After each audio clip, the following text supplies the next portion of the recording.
इस कार्यक्रम के पुण्यार्चक हैं पदम कुमार, सीता, राजेंद्र कुमार, आशा, हुकम काका, प्रकाश जैन, छाया, प्रतीक, साक्षी, वैभव, वंदिता, हरसोरा परिवार, Dadabari, Kota, Rajasthan. Jainco enterprises private limited 592, welcome tower, Dadabari, Kota, Rajasthan एवं AA क्लास कॉन्ट्रैक्टर्स।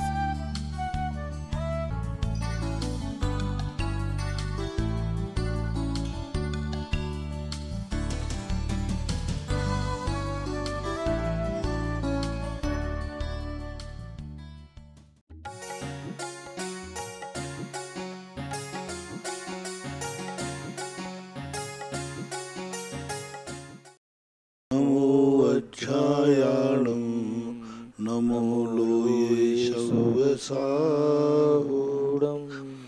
पंच परमेष्टि भगवान की जय हो। आचार्य श्री गुरुवर कुंद कुंद महाराज की जय हो। आचार्य श्री गुरुवर विद्यासागर महाराज जय हो। परम पूज्य मुनिवर श्री 108 सुधा सागर जी महाराज की जय हो।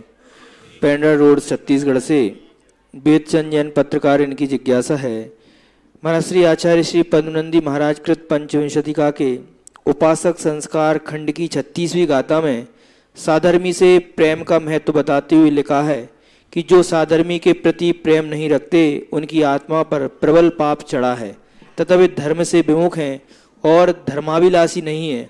महाराज जी, इसमें साधर्मी का क्या तात्पर्य है? क्या जिनमत के अनुयायी साधर्मी कहे जाएंगे? यदि ऐसा है तो महाराज जी, वर्तमान काल में साधर्मियों के मध्य कटुता, द्वेष, वैमनस्य की बहुलता है, तो ये तो धर्म के विपरीत आचरण है और आत्म पाप कर रहे हैं। कृपया समाधान करें। पहली बात तो आप इसकी परिभाषा को बहुत अच्छी तरह समझना पड़ेगा। साधर्मी हो तो कटुता न करे, और असंभव जो साधर्मी हैं उनमें मैंने आज तक कभी कटुता देखी नहीं। मुझे तो कभी आज तक ऐसा प्रसंग कभी आया ही नहीं कि दो साधर्मियों में कहीं कटुता देखने में आई। अब एक साधर्मी है और एक विधर्मी है, मायरी भेद से क्या होता है? जैन होने मात्र से साधर्मी नहीं हो गया। वो जैनत्व का आचरण करता है कि नहीं? पिछी कमंडल लेने से मुनि बन गया तो वो साधर्मी नहीं हो गया, उसमें मुनित्वपना है कि नहीं? आरिका बनने से, सफेद साड़ी पहनने से कोई आरिका नहीं बन गई, उसमें आरिकापन है कि नहीं? प्रतिमा ले लेने से कोई प्रतिमाधारी नहीं बन गया, प्रतिमाधारी के साथ उसमें प्रतिमा धारित्वपना है कि नहीं? यदि इसके अंदर धारित्वपना होगा और दोनों साधर्मी होंगे बराबर के आचार और विचार, ये दोनों आगम के अनुकूल होने वाले को साधर्मी बोलते हैं। आज लोग तुम जो साधर्म की परिभाषा ही नहीं समझ रहे हो। आज एक मुनि ने एक मुनि को नमोस्तु नहीं किया, तुम्हारा देखो आप साधर्मियों में विरोध है। अरे पहले ये तो देखो कि जिसको नमोस्तु नहीं किया वो कितना सतलाचारी है, मुनिपना उसमें है कि नहीं? उसकी कसाएं तो देखो कितनी तीव्र हैं, उसकी वासनाएं देखो कितनी तीव्र हैं, उसकी मूर्छाएं देखो कितनी तीव्र हैं। अकेला पुष्य कमंडल ले लिया, दिगंबर बन गया तो फिर साधर्मी, उसको साधर्मी नहीं कहते।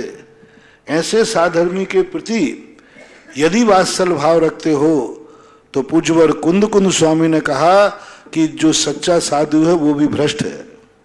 हमारे यहाँ आया कि शीतलाचारी पार्श्वस्थ मुनि के प्रति यदि कोई मुनि स्नेह करता है, वात्सल्य करता है, समाचार करता है, तो वो मुनि भी दुर्गति का पात्र होता है। अब बोलिए अब क्या करें?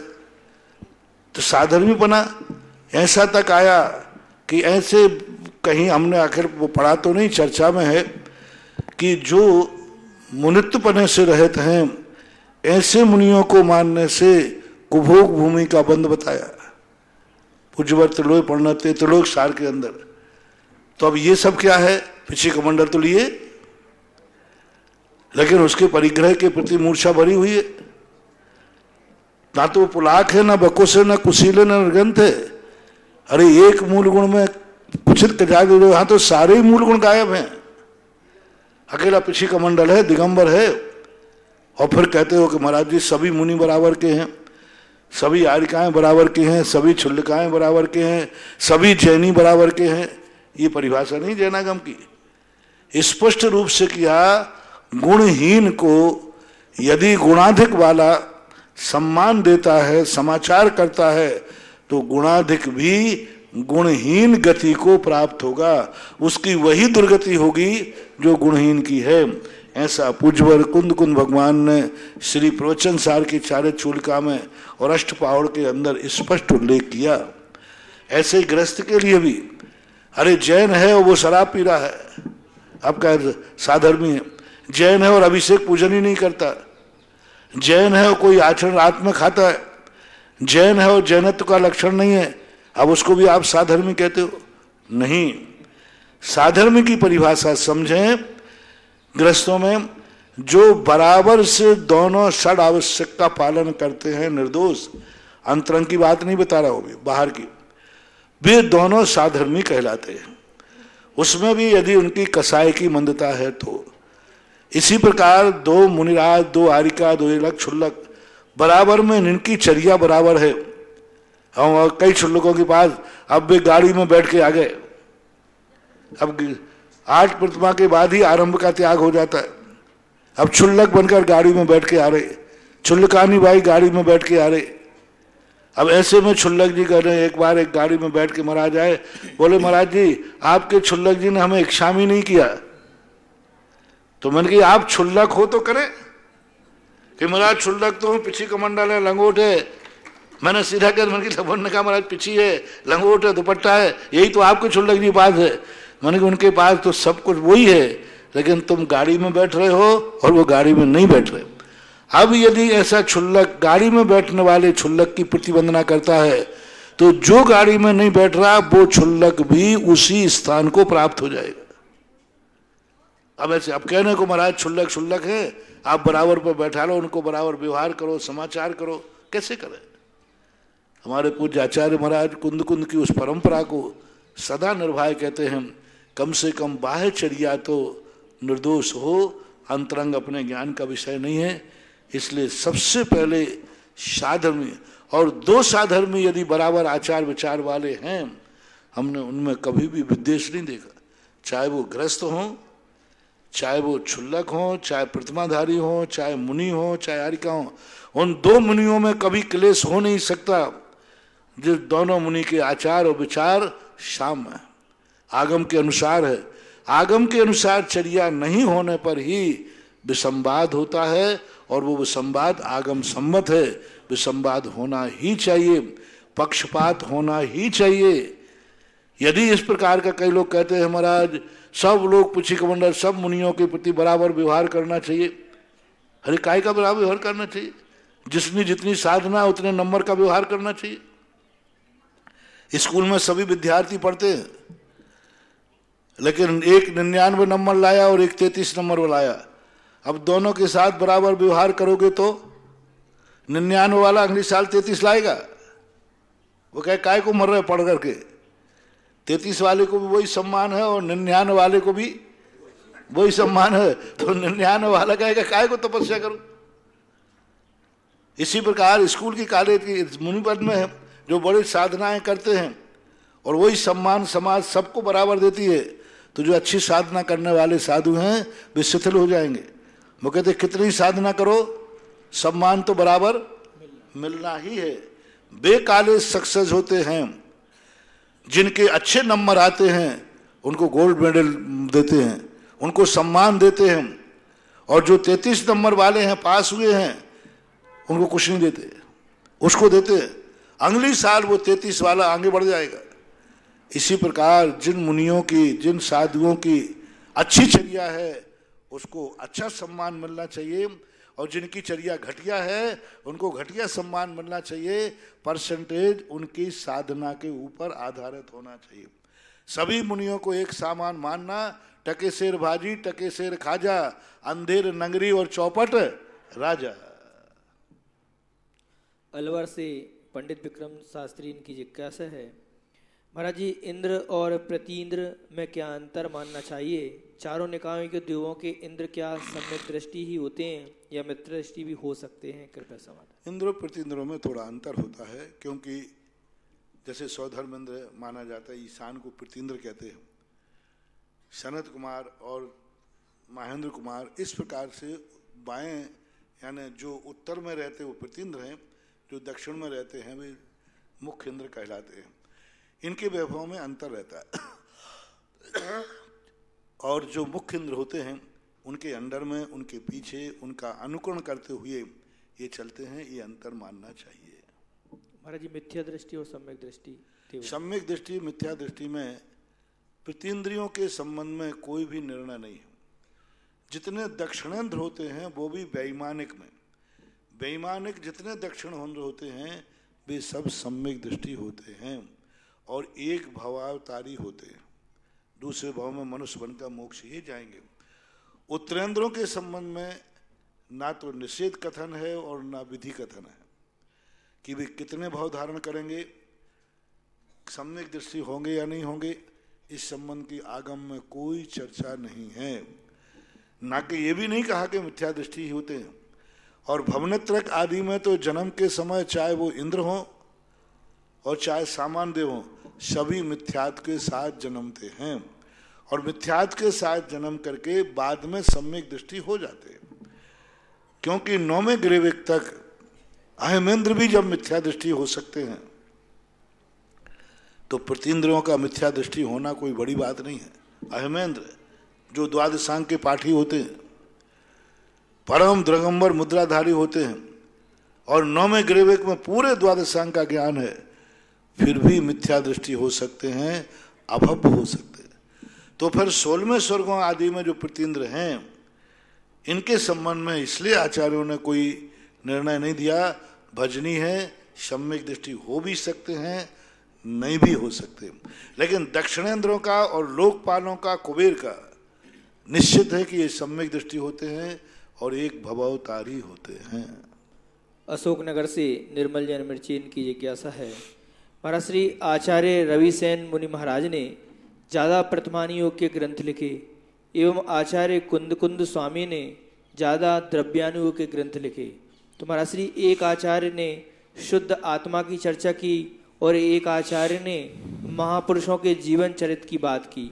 तो क्या महाराज जी इन दोनों आचार्यों की विशुद्धि लब्धि स्थान में कोई अंतर है या एक से ही थे? जब आप लोगों के यहाँ बहुत बड़ा व्यापार हो, बहुत सारे आइटम बनते हो, तो फिर आप भाई भाइयों में बंटवार कर लेते हो, तुम ये आइटम देखो, तुम ये आइटम देखो। राजाओं में जब बहुत सारे पुत्र होते थे, आदिनाथ भगवान के 100 पुत्र थे, तो उन्होंने अलग अलग राज्य बांट दिया कि तुम अयोध्या देखना, बाहुबली से तुम पोदनपुर देखना, सब बंटवारा कर दिया।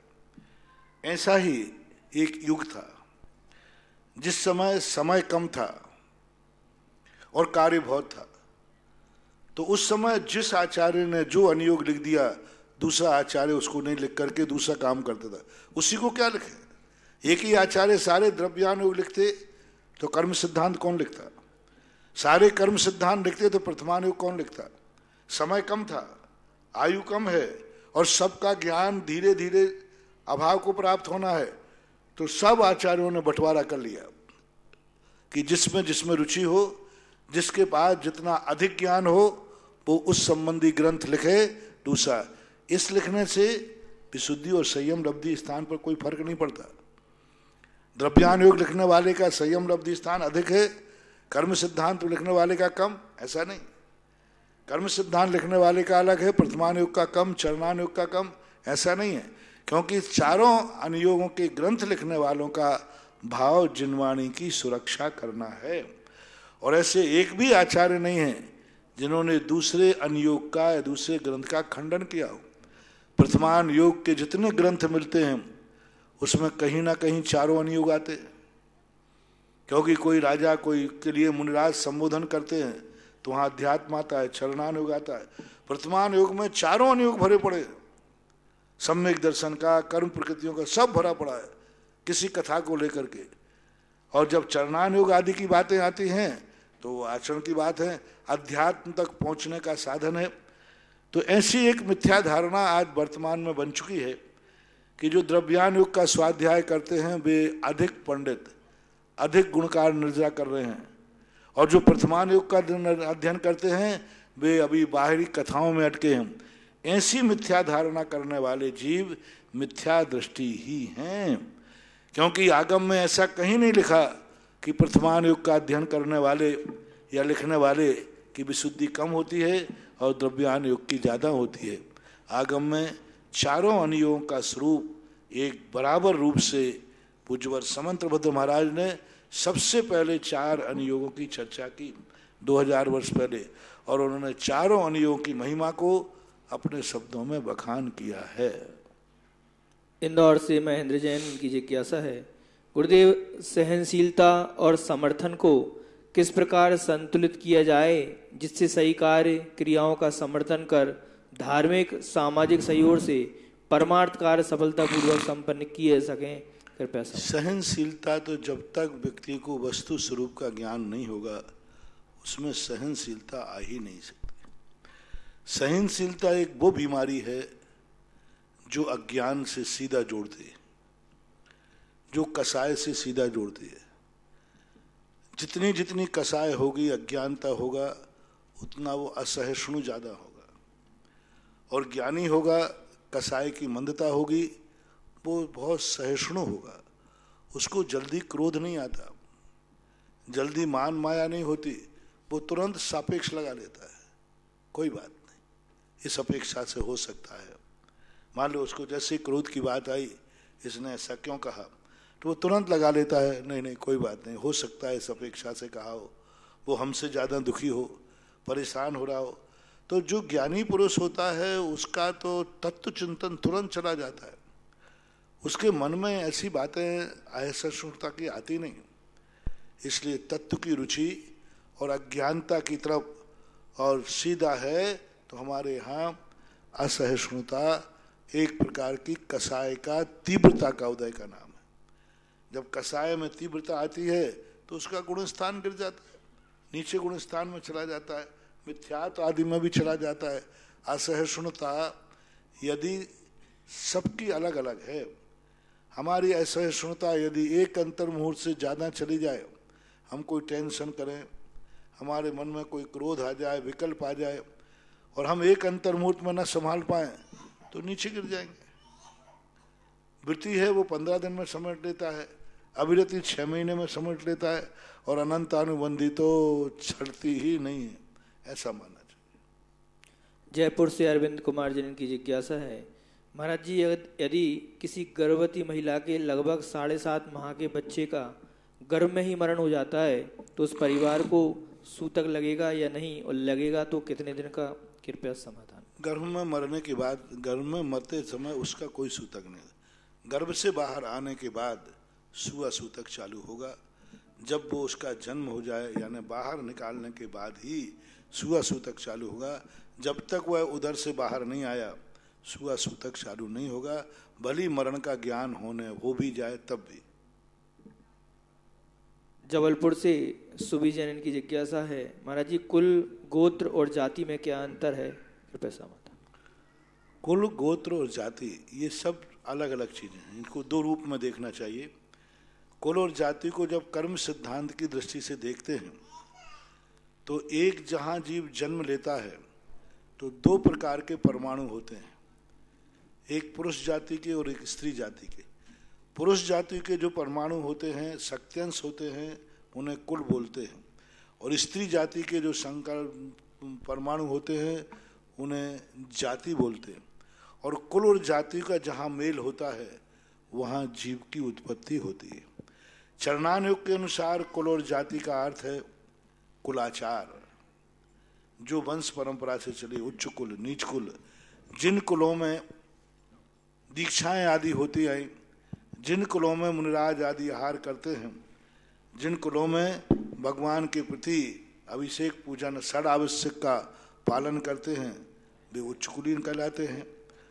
और जाति जो है, वर्तमान में जो जातियों का व्यवहार मिलता है ये पहले वंश के रूप में था, और वंश बदलते बदलते जाति के रूप में बन गए, और आज वर्तमान की जातियों का तो कुछ भी सैद्धांतिक और साइंटिफिक कोई सिद्धांत नहीं। जो जिस गांव से आए उसी गांव से, सभी जातियों के इतिहास प्राय मैंने पढ़े, लेकिन सभी जातियों का कोई तथ्य नहीं निकला आज वर्तमान में। बगीरवाल है, अब बगीरा से आए सो बगीरवाला, इसका कोई और लॉजिक है? बगीरा से आए थे इसलिए बगीरवाल है, बस, और कोई कारण नहीं है। खंडेला से आए सो खंडेलवाल, पौरवाड़ से आए सो परवार, गोलाट से आए सो गोलालारे। यानी गांव के नाम से जो टाइटल चल रहा है, अब कोई जाति वाले आमा से आए तो आमा वाली जाति, ऐसी जाति बनती है और क्या। तो ये जो जातियां हैं प्रायः सब दर्शनों में जितनी भी आज जातियां हैं सब किसी ना किसी गांव से हैं। जो वंश की जाति की स्थापना थी, इक्ष्वाकु वंशज, सूर्यवंशी, अर्ककीर्ति, सोमवंशी, हाँ, तो ये वंश कहलाते। तो वंश क्षत्रिय वर्ण है, क्षत्रिय, वैश्य, शूद्र और ब्राह्मण, ये 4 वर्ण हैं। इन क्षत्रिय वंशों में क्षत्रिय के अंदर वंश होते थे। जैसे क्षत्रिय के वंश में अपन समझाने के लिए इक्ष्वाकु वंश, यदुवंशी ये जाति है, सोमवंशी, क्षत्रिय। तो क्षत्रिय एक वर्ण हुआ, और क्षत्रिय के अंदर जो वंश चलते थे वो चलते थे जाति के रूप में। अब वे वंश की जातियां तो खत्म हो गई, आज तो गांव वाली जाति चालू हो गई।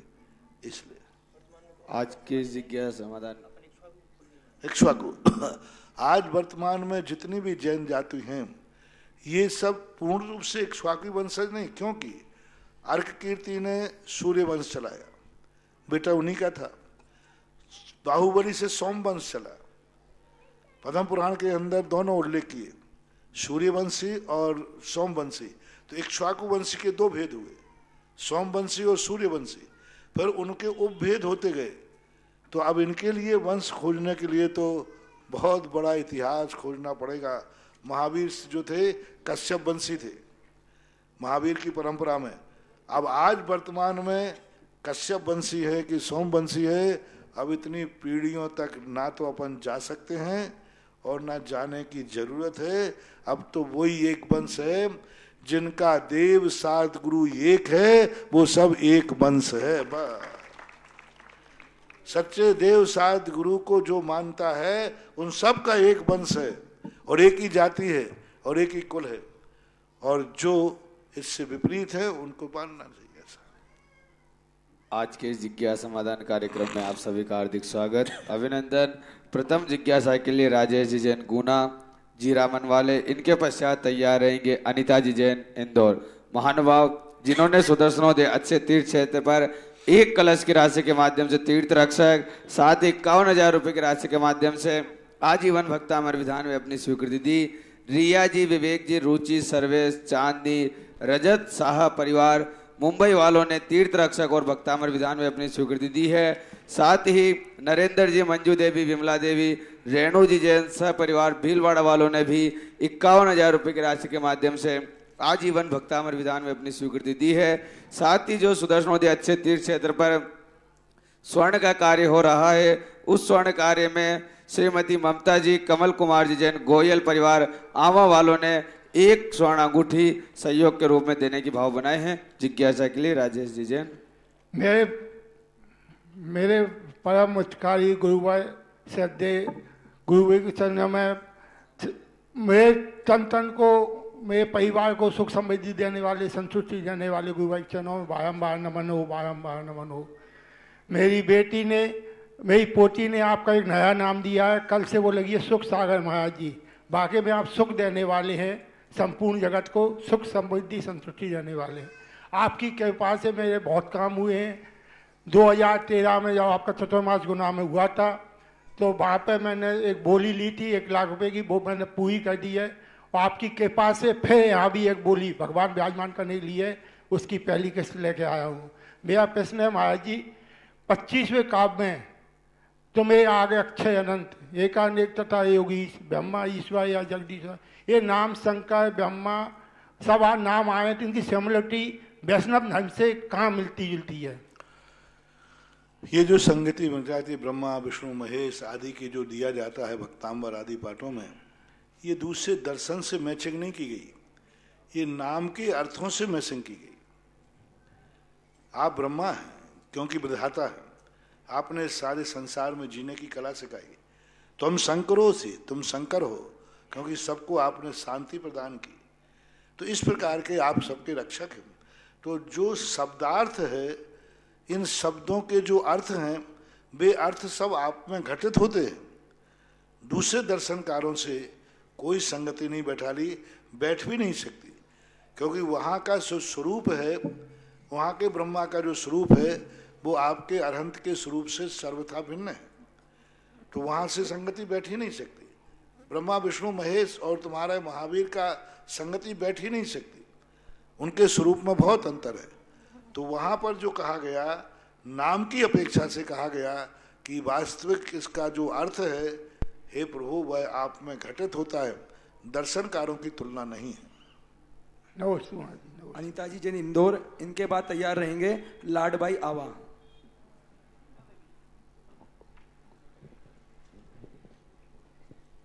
मुनि पुंगव श्री सुदासागर जी महाराज के पावन चरणों में त्रय बार नमोस्तु नमोस्तु नमोस्तु।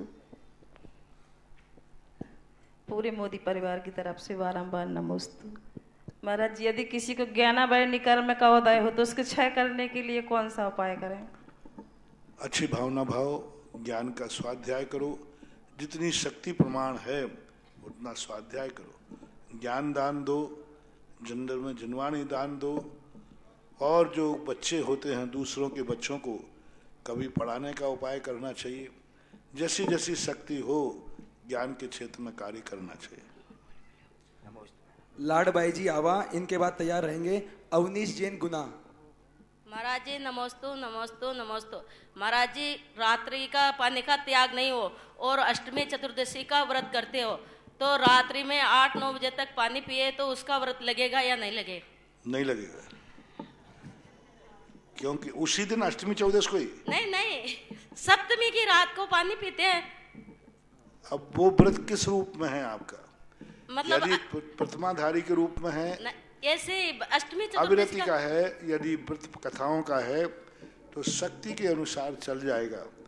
यदि शक्ति नहीं है और यदि सामान्य उपवास कर रहे, प्रथमाधारी भी नहीं है, तो फिर उसके लिए हम निषेध नहीं करेंगे, लेकिन नंबर तो कम होंगे, कटेंगे नहीं। ऐसे रात्रि पानी का त्याग नहीं है जैसे। हाँ तो चलेगा, लेकिन वो उत्कृष्ट नंबर तो वही पाएगा जो चारों प्रकार के अन्न जल का त्याग हमेशा के लिए है।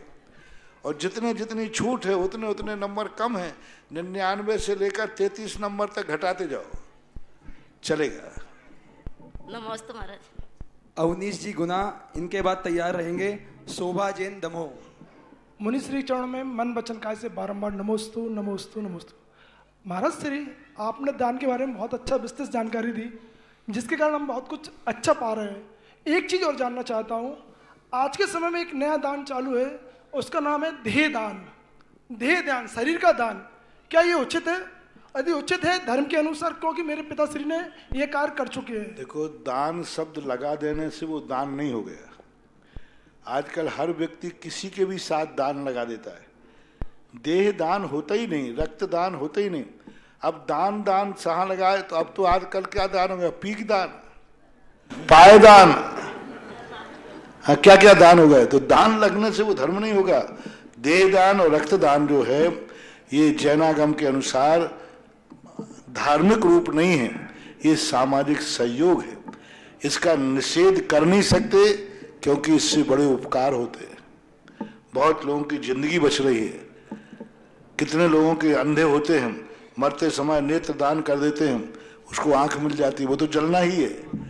तो जब सामाजिक चीजें देखते हैं तो इनसे लाभ है, लेकिन धार्मिक दृष्टिकोण से ये दान की संज्ञा में नहीं आएगा, सहयोग की संज्ञा में आएगा।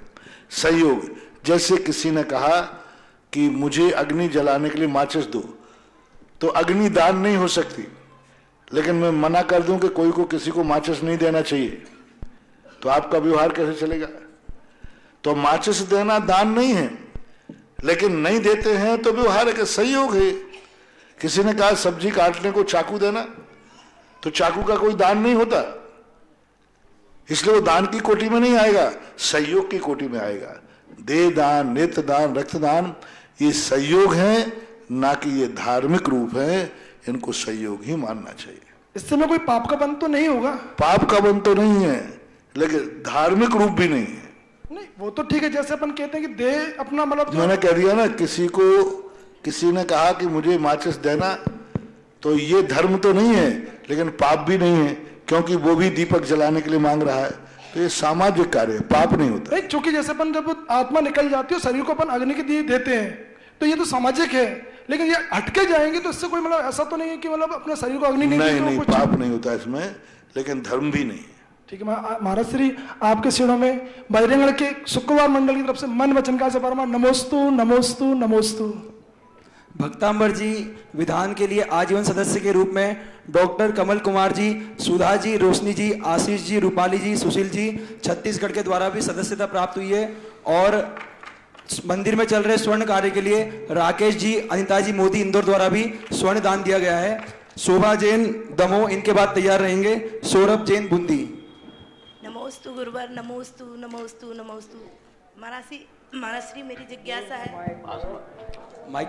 विषम परिस्थितियों में धैर्य और संयम कैसे रखा जा सके? विषम परिस्थितियों में धैर्य और संयम रखने का एक ही कारण है कि अपने अतीत के कर्मों का चिंतन करना, क्योंकि विषम परिस्थिति कभी भी बिना कोई हमने अपराध न किया हो, कर्म नहीं बांधा हो, कभी हो ही नहीं सकती। विषम परिस्थिति का अर्थ है कि जिस संबंधी परिस्थिति आती है उस संबंधी गलती हमसे जरूर कभी हुई है, उस गलती की सजा है। विषम परिस्थिति एक सजा है, जैसे जेल में रहने वाला व्यक्ति अपराध करता है, उसकी सजा भोगना पड़ती है। इसी प्रकार से कोई ना कोई कर्म ऐसा अतीत में किए जाते हैं जिन कारण से वर्तमान में कोई अपराध ना होने पर भी वे कर्म उदय में आते हैं। यही जैनागम में कहा गया है, विपाक विषय और अपाय विषय धर्म ध्यान का चिंतन करना चाहिए कि मैंने पूर्व में ऐसा कर्म किया था, किसी का को मैंने ऐसा। देखो आपके शास्त्रों में सब जगह कहानियां आती हैं। एक रुक्मणी ने 16 मिनट के लिए एक पक्षी के बच्चे को अलग किया था। रुक्मणी को 16 वर्ष तक अपने बेटे प्रद्युम्न से अलग होना पड़ा। ऐसी कितनी कहानी शास्त्रों में है। अंजना का देख लीजिए, उन्होंने एक छोटी सी गलती सौतिया डाय के कारण से अपराध किया था आते। तो ये अतीत में उस संबंधी कर्म करता है व्यक्ति, और वो कर्म उसका आता है, कभी उसने ऐसा किया होगा इसलिए वो कर्म उदय में आता है। इसका एक ही तरीका शास्त्र में कहा, विपाक विषय धर्म ध्यान का चिंतन करो कि मैंने ऐसा कर्म किया था जिस कारण ऐसा हुआ। भविष्य में अपाय विषय, अब मैं ऐसा नहीं करूंगा जिससे भविष्य में ऐसा ना आए। इसका एक तरीका कि जो संकट जिसके ऊपर आता है वो यह भावना भावे कि हे भगवान, मैंने तो कोई अपराध किया था, पाप किया था, जो मेरे ऊपर ये विषम परिस्थिति आई, ऐसी विषम परिस्थिति संसार में किसी दूसरे को ना आवे। ये चिंतन करना है। ये दो ही चिंतन है। मैंने कर्म किया था सो मैं भोग रहा हूं, भोग रही हूं, लेकिन हे भगवान मेरी प्रार्थना है जो संकट मेरे ऊपर आया है यह संसार में किसी के ऊपर ना आए, ऐसी भावना भाना चाहिए जिससे जो विषम परिस्थिति का पाप है वो कम और कम समय में समाप्त हो सकता है। नमोस्तु महाराज जी, नमोस्तु। सौरभ जी जैन बूंदी, इनके बाद तैयार रहेंगे राकेश जी जैन इंदौर। पूज्य मुनिवर के चरणों में नमस्तु। महाराज जी मेरा प्रश्न है कि जब मनुष्य जन्म लेता है तब साथ में कुछ भी नहीं लाता, और मृत्यु होती है तब भी साथ भी कुछ भी नहीं ले जाता, तो जीवन भर परिग्रह जोड़ने में लगा रहता है। ऐसा क्यों होता है और इसको दूर करने का क्या उपाय है? ये उसकी भूल होती है। जैसे व्यक्ति को तुम्हें मालूम है कि व्यक्ति जन्म से शराब नहीं पीता, लेकिन बड़े होने के बाद पीने लग जाता है, तो वो सब भूल जाता है कि मैं कौन हूँ, कहाँ से आया हूँ। तो जब वो व्यक्ति इस संसार में आता है तो इस मोह माया जाल के उदय में मोह महामद पी लेता है, तो उस नशे के कारण से वह सत स्वरूप नहीं समझ पाता। जैसे एक नशेड़ा आदमी जब नशा कर लेता है तो सब कुछ भूल जाता है, कौन माँ है, कौन पत्नी है, कौन बहन है, कौन आपा है, कौन परा है, ये सारा भूल नशे में भूल जाता है। ऐसे ही व्यक्ति जन्म लेने के बाद मोह रूपी महामद जब चढ़ जाता है तो वह सब भूल जाता है कि मैं क्या लेके आया था और क्या लेके जाना है। वो तो मोह के नशे में मदोन्मत्त होकर के जो इच्छा होती है वह करता है। नमस्ते महाराज। अभी मंदिर जी में चल रहे स्वर्ण कार्य के लिए स्वर्गीय श्री रमेश जी सुरलाया की पुण्य स्मृति में श्रीमती सौभाग्यवती सुरलाया बूंदी वालों की तरफ से भी सहयोग राशि प्राप्त हुई है। राकेश जैन इंदौर इनके बाद तैयार रहेंगे। प्रेम भाई जैन आवा। महाराज जी नमोस्तु नमोस्तु नमोस्तु, पूरे परिवार की तरफ से नमोस्तु नमोस्तु नमोस्तु। महाराज जी हमारी शंका है कि हमारे परिवार में जो सदस्य हमें मिलते हैं, पिताजी, माताजी, पत्नी, बेटा, बेटी, ये किस उससे हमें मिलते हैं, पहले भाव से या मतलब कैसे मिलते हैं हमें? पूर्व भाव का कर्म जो भी हमें जन्म से मिलता है वह नियम से हमारे पूर्व भाव के कर्म से मिलता है। और जो जन्म के बाद हम संबंध जोड़ते हैं उनमें कर्म ही मुख्यता नहीं रहती, हमारा मोह की मुख्यता होती है। जन्म के पहले जन्मते ही जो हमें संबंध मिले, रिश्तेदार मिले, माता पिता मिले, ये सब हमारे पूर्व भाव के कर्म से ही मिलते हैं। उसके बाद जो हम दोस्त यार बनाते हैं, शादी विवाह करते हैं और भी जो हम रिश्तेदार बनाते हैं, इनमें मात्र कर्म ही कारण नहीं है, हमारा प्रमाद भी कारण है, हमारी कसाएं भी कारण हैं, हमारी वासनाएं भी कारण हैं। जैसे आजकल के बच्चे बच्चियां अपने मन पसंद लड़कों को ढूंढती हैं तो ये कर्म का उदय नहीं है जो कहते हैं कि जोड़ी रव में बनती है। एक व्यक्ति ने कहा, बोले महाराज जी हमारी क्या गलती, हम दोनों की जोड़ी रव से बन के आई। मैंने कहा बहुत अच्छा। 1 साल 2 साल बाद उन दोनों में तकरार हो गई तो तलाक देखने के लिए आ गए। तो उनके मम्मी पापा मेरे पास लाए, बोले महाराज इनको समझाओ। मैंने क्यों रे छोकरे, जब जोड़ी रव से बन के आई थी तो अब तोड़ने की परंपरा कौन से रव में है? यानी कितने बदमाश छोकरे। जब संबंध बनाना था तो कहते रव से बन के आई और बाद में तोड़ने के लिए। जब जोड़ी रव से बन के आई थी तो तलाक क्यों दे रहे हो, क्यों तोड़ रहे हो? ये उस समय जब दोनों में झगड़ा हो गए तब सोचना चाहिए ना, अपन को झगड़ा करके कुछ नहीं करना क्योंकि जोड़ी रव से बन के आई। अब झगड़ा मत करो, अब तलाक देने की बात मत सोचो। ये सब बदमाशी कहलाती हैं। अपनी बात सिद्ध करने के लिए वस्तुतः सत्य यह है कि जन्म के बाद जो संबंध जोड़े जाते हैं ये हमारी भूल या सावधानी से जोड़े, अच्छे संबंध जोड़े जाते हैं सावधानी से, बुरे संबंध जोड़े जाते हैं हमारी भूल से, ऐसा मान। अगली जिज्ञासा के लिए प्रेम भाई जी आवा, उनके पश्चात तैयार रहेंगे उमेद मल जी आवा। वो अपनी जिज्ञासा रखे उससे पूर्व एक शुभ सूचना सभी लोगों तक पहुंचाना चाहेंगे। पूज्य गुरुदेव के आशीर्वाद से श्री दिगंबर जैन श्रवण संस्कृति संस्थान सांगानेर से पिछले वर्ष किशनगढ़ चातुर्मास के समय से श्रवण संस्कृति 12 वर्षीय पाठ्यक्रम प्रारंभ हुआ और प्रथम वर्ष के पाठ्यक्रम में लगभग 6000 प्रतिभागियों ने वहां पर प्रवेश प्राप्त किया और उसमें लगभग 80% 4500 विद्यार्थियों ने वहां पर परीक्षा दी। उसका परिणाम कुछ ही दिन पूर्व यहाँ से घोषित किया गया था। सभी लोगों को यह सूचना इसलिए दे रहे हैं ताकि पूज्य गुरुदेव के आशीर्वाद से हम उस पाठ्यक्रम से जुड़ सकें। पूज्य गुरुदेव की असीम अनुकंपा हमारे ऊपर होती है। जहाँ जहाँ भी महाराज जी जाते हैं और हमेशा हर वर्ष जब पाठशालाओं का अधिवेशन होता है तब महाराज जी हमेशा कहते हैं, हमें उपदेश देते हैं कि हर गांव में, हर शहर में, हर छोटे से नगर में पाठशाला होनी चाहिए जिससे बच्चों के संस्कार जन्म से ही बने। उन पाठशालाओं के साथ में वो संस्कार माताएं बहनें या पिता वर्ग तभी दे पाएंगे जब वो स्वयं संस्कारित होंगे।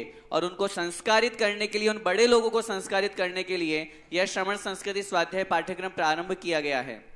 18 वर्ष से ऊपर की उम्र के जो भी महानुभाव है, चाहे वे माताएं बहनें हो या पुरुष वर्ग हो, वे इस पाठ्यक्रम से जुड़ सकते हैं। इसलिए आप सभी से मेरा निवेदन है, जिन्होंने प्रथम वर्ष में प्रवेश लिया था, परीक्षा परिणाम के पश्चात आप सभी लोग द्वितीय वर्ष में प्रवेश लें। और जिन्होंने अभी तक बिल्कुल भी प्रवेश नहीं लिया, पूज्य गुरुदेव के आशीर्वाद से इतना सरल सुगम यह कोर्स रखा गया, पाठ्यक्रम रखा गया है कि आप घर बैठे उसका स्वाध्याय कर सकते हैं। फिर भी यदि किसी भी प्रकार की कोई भी परेशानी आती है तो श्रवण संस्कृति संस्थान के अधिष्ठाता आदरणीय बेनाड़ा जी के द्वारा YouTube पर आप लोगों को वह पाठ्यक्रम पढ़ाया जा रहा है। इसलिए जिन जिन लोगों के पास में आजकल प्रत्येक घर में एंड्रॉयड मोबाइल है, आप YouTube पर जाकर के स्वाध्याय पाठ्यक्रम इतना लिख करके आप अगर उसको सर्च करेंगे तो पूरे एपिसोड क्रम वाइज, जो लाइन वाइज जितने पाठ वहां पर हैं उनकी अपेक्षा से वहां पर पूरे अपलोड किए गए हैं। आप वहां से उनको अच्छी तरह से देख सकते हैं। और फिर उसके पश्चात भी यदि किसी प्रकार की आपको कोई शंका रह जाती है तो स्वाध्याय पाठ्यक्रम में जो नंबर दिए हुए हैं आदरणीय बेनाड़ा साहब के दिए हुए हैं और वहाँ के शिक्षकों के दिए हुए हैं, उनसे आप संपर्क करके अपनी जिज्ञासा का भी समाधान कर सकते हैं। पूज्य गुरुदेव का यहाँ पर प्रतिदिन जिज्ञासा समाधान होता है। आप उस जिज्ञासा समाधान में भी अपने प्रश्न पूछ करके अपनी जिज्ञासा को शांत कर सकते हैं। कहने का तात्पर्य यही है, सभी लोग उस पाठ्यक्रम से जुड़ें, अपनी बुद्धि को जागृत करें, क्योंकि हम सभी आज स्वाध्याय से दूर हो रहे हैं, हम में ज्ञान की कमी है, इसलिए हम सिर्फ क्रियाकांड में फंसे हुए हैं। लेकिन कौन सी क्रिया हमें कैसे करनी चाहिए वो सारी जानकारी हमें उस पाठ्यक्रम से मिलेगी। तो इसलिए मेरा सभी लोगों से पुनः निवेदन है। इसके लिए एक बहुत अच्छा, जैसा अभी किरण प्रकाश जी बोल रहे हैं, इस युग में जितना अच्छा तुम, इससे अच्छा स्वाध्याय ना तो सैकड़ों सालों से हुआ है और भविष्य की तो मैं कहूँगा नहीं। सैकड़ों सालों से लोगों को स्वयं ग्रंथ मिल जाते थे तो पढ़ते थे। एक समय ऐसा था कि शास्त्रों के दर्शन करते थे, बाद पढ़ने का सवाल ही नहीं होता। पढ़ने नहीं आता था, लिपि समझ में नहीं आती थी, अर्थ समझ में नहीं आते थे। आज देखो श्रवण संस्कृति संस्थान सांगानेर से कितना बड़ा कार्य किया जा रहा है। यानी आप मूर्ख से मूर्ख कितने भी है, 24 घंटा पढ़ाने वाला आपके घर में है। 24 घंटे, जैसे अभी YouTube में इन्होंने बताया ना, स्वाध्याय पाठक्रम शब्द से आप, इसी नाम से मिलेगा, आप स्वाध्याय पाठक्रम टाइप कीजिए, आपको YouTube पे 24 घंटे जब तुम्हें समय मिले, स्कूल जाने के लिए टाइम निश्चित होता है, जब तुम्हें मिले जो ग्रंथ तुम्हें पढ़ना है उसका श्लोक नंबर आप देखिए, तुरंत आपको वहाँ बेनाड़ा जी कुछ ग्रंथ पिछले बार फर्स्ट ईयर के किरण प्रकाश जी ने भी पढ़ाए थे। यानी आपको समझने की देरी नहीं, कोई डिक्शनरी भी नहीं उठाना। मान लो 6 ढाला नहीं समझ में आ रहा है, आप YouTube चालू कीजिए, इधर किताब खोल लीजिए, वो आपको एक एक अक्षर समझाएंगे, एक एक अक्षर आपको बताएंगे। अब इससे ज़्यादा तो और इतना अच्छा पाठक्रम है कि ट्यूशन में भी इतना अच्छा नहीं पढ़ाया जाएगा। ट्यूशन वाले तो कम से कम एक बार पढ़ा देते खत्म, यहाँ तो तुम्हारे पास 24 घंटे है और तुरंत भूल गए तो कल फिर देख लो।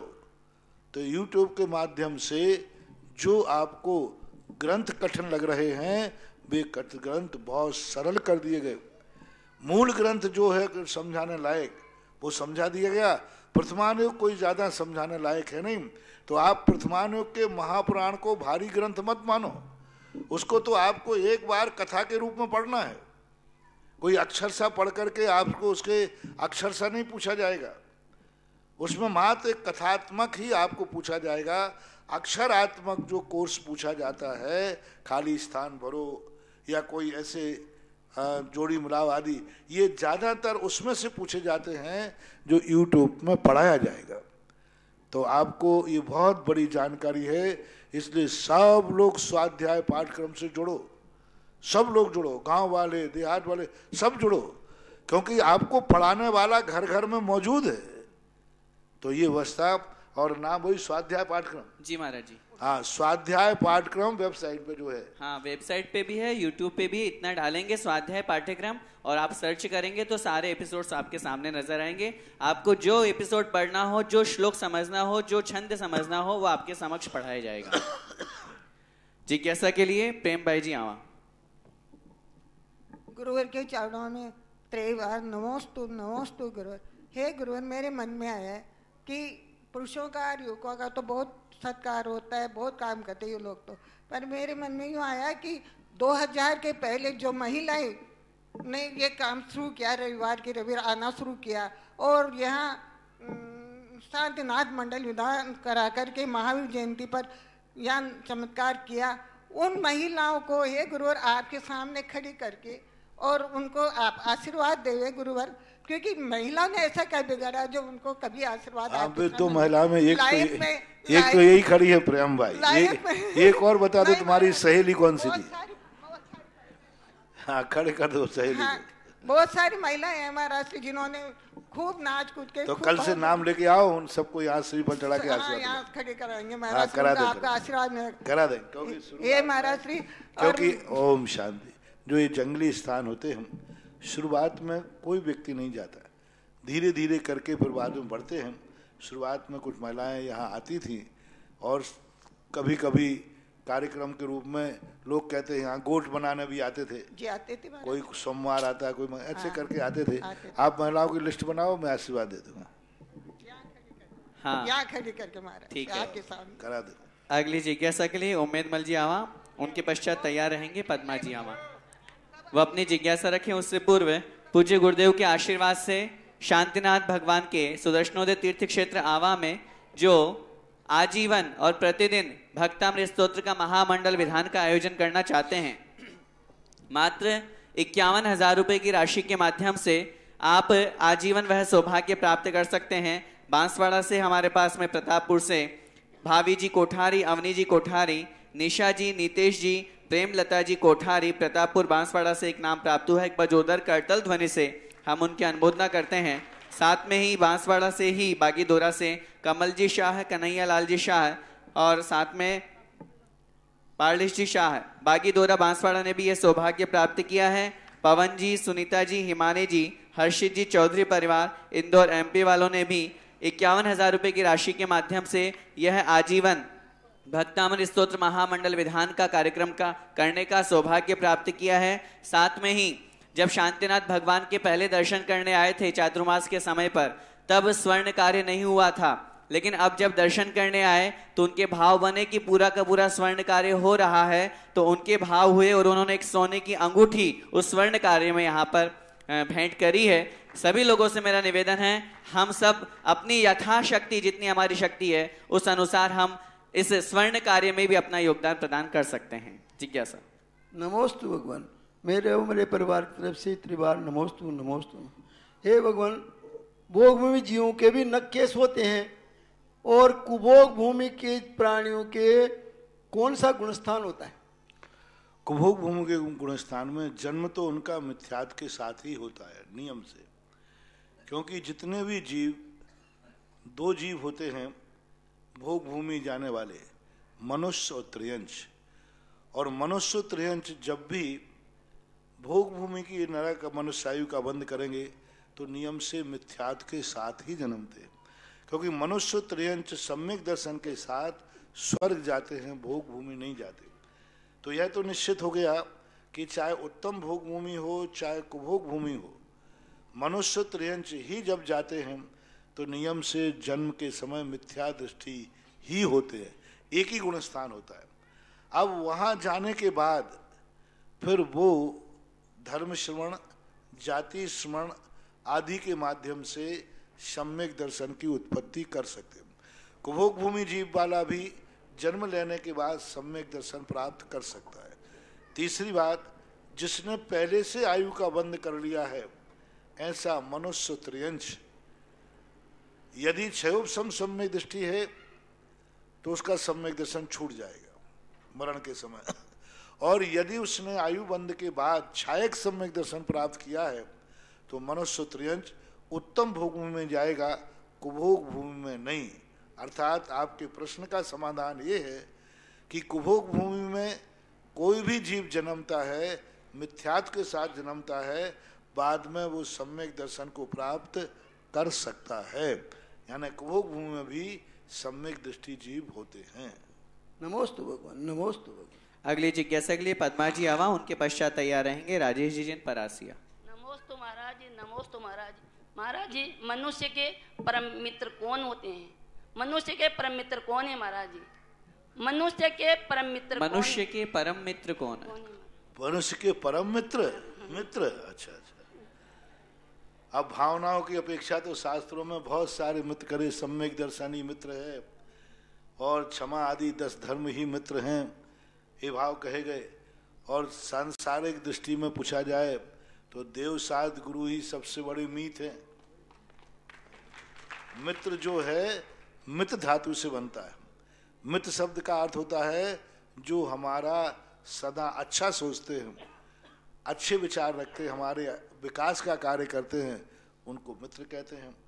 अब सामान्य लोक भाषा में मित्र वही है, संकट में जो काम आ जाए उसी का नाम मित्र है। यानी जो विषम परिस्थितियों में भी साथ नहीं छोड़ता है उसको मित्र कहते हैं। ऐसा अगली जिज्ञासा के राजेश जैन परासिया, उनके पश्चात तैयार रहेंगे विमलाजी जैन आवा। हे साथ ही धन्यवाद। यह भी घोषणा करेंगे पूज्य गुरुदेव के आशीर्वाद से सुदर्शनोदय तीर्थ क्षेत्र आवा का दिन दुगना रात चौगुना विकास हो रहा है। और निश्चित रूप से जब पूर्व में 2008 में पूज्य गुरुदेव आए थे, भीषण जंगल था और पूज्य गुरुदेव ने यहाँ पर जंगल में मंगल कर दिया। और जब 2018 का यह चातुर्मास संपन्न हुआ तो उस मंगल में भी अति महामंगल यहाँ पर पूज्य गुरुदेव के आशीर्वाद से हुआ। और चारों तरफ इस क्षेत्र पर आने का इतना पॉजिटिव प्रभाव दिखाई देता है कि जहां देखो वहां भगवान नजर आते हैं। और इस कण कण का बड़ा महत्व है।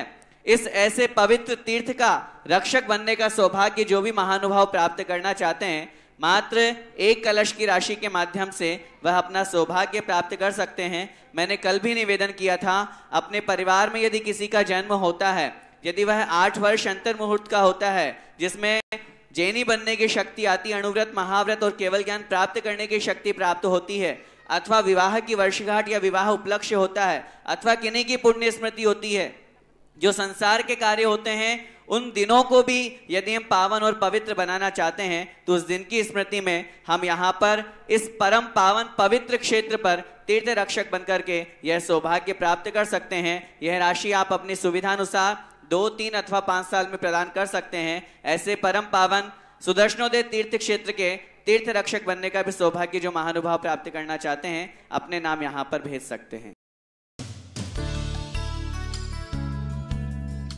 इस कार्यक्रम के पुण्यार्चक थे पदम कुमार सीता, राजेंद्र कुमार आशा, हुकम काका, प्रकाश जैन छाया, प्रतीक साक्षी, वैभव वंदिता, हरसोरा परिवार, Dadabari, Kota, Rajasthan. Jainco enterprises private limited 592, welcome tower, Dadabari, Kota, Rajasthan एवं AA क्लास कॉन्ट्रैक्टर्स।